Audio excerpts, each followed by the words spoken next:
How's it going, everyone? Welcome to Touchdown Alabama's YouTube channel. I am Justin Smith, the Director of Recruiting and Managing Editor here at Touchdown Alabama, joined by one of our contributing reporters, Matthew Mason of Touchdown Alabama. Thank you guys so much for joining us today. Hit that like button, hit that subscribe button as well. Subscribe to the notification bell. Be notified when we drop content on our YouTube channel. The Crimson Tide going down tonight to Georgia in the SEC Championship. And I know their playoff hopes are in jeopardy. When you take a look at this matchup, the Crimson Tide were physically dominated in a large portion of this game. When you take a look at this matchup and what happened, Matthew, just what are your initial thoughts? Well, the fact that Ryan Grubb kind of had one of his worst games as a play caller, I think the decisions that were made as far as not only when it comes to getting Ryan Williams involved after he had those two explosive plays, but, toward the end of the game, they had this play where they threw the ball to Jeremy Bernard, and he launched it across the field to Daniel Hill for an explosive play. And it concerns me that plays like that are not being called in a manageable situation. Those plays are being called when the game is about to be over already. So why wait? Why hesitate? Empty the clip. Empty the whole entire bag, because you could have got a guaranteed spot in the playoff. So why hold anything back? I was disappointed to see the calls that were made on third and fourth down, especially that fourth down. Like, I understand the situation where Alabama didn't want to give the ball back to Georgia in that fourth quarter whenever they went for it deep in their own territory. But I'm disappointed that the best that they came up with was a deep sideline throw. That was a difficult throw, and, of course, some quarterbacks make it, but Ty is just not the same version that he has been earlier in the season, and that was just not a throw that I don't think he was really capable of making in that moment. So a little bit of disappointment in that regard of things.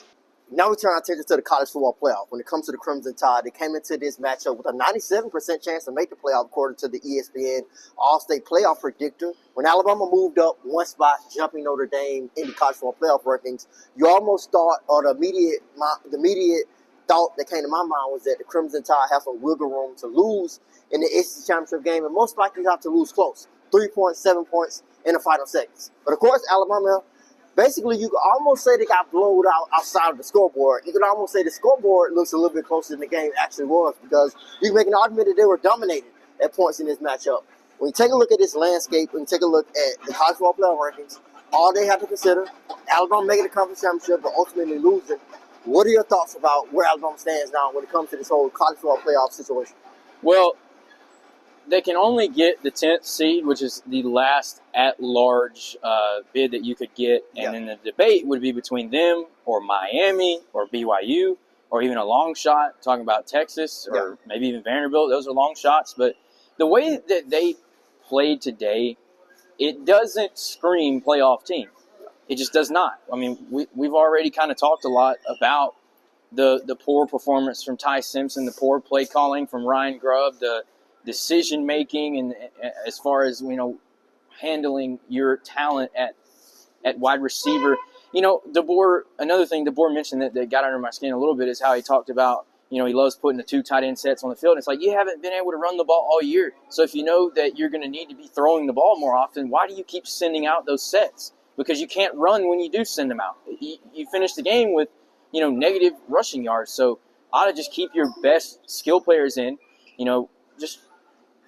I don't understand what that reasoning is. But turning back to the playoff, because I know I got off talking there, Alabama's resume is kind of similar to Miami's when you look at where the teams rank that they have beat.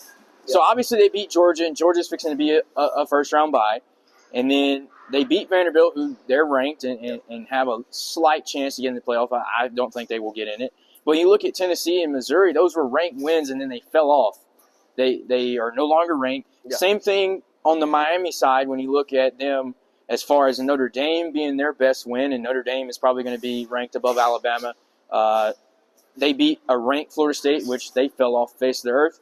And then Pitt and USF are not even ranked anymore either. So part of it is just kind of, what is your opinion on that type of a resume comparison? Yeah, for sure. And I think that becomes a discussion that we're all going to be looking at when the college football playoff selection show happens, is will Alabama be in when it comes to Miami and the other programs that they are looking at the moment. But we'll be back, of course, to break down everything Alabama football on our YouTube channel. Be sure to hit that like button, hit that subscribe button as well. Subscribe to the notification bell. Be notified when we drop content on our YouTube channel.